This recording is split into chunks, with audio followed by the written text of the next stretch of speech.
Ունենք նաև մի փոքր ավելի հազվադեպ հանդիպող պարանոցային, նախապարանոցային եւ այս տեսակներից ելնելով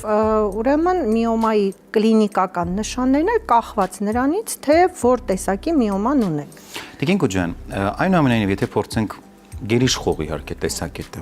ներկայացնենք պատճառներից,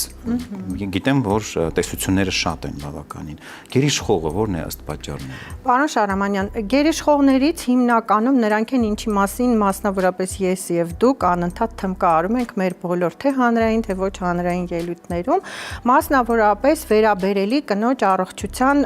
այն բաղադրիչներին, որոնց որ կանայք պետք է մշտապես հետևեն, հա,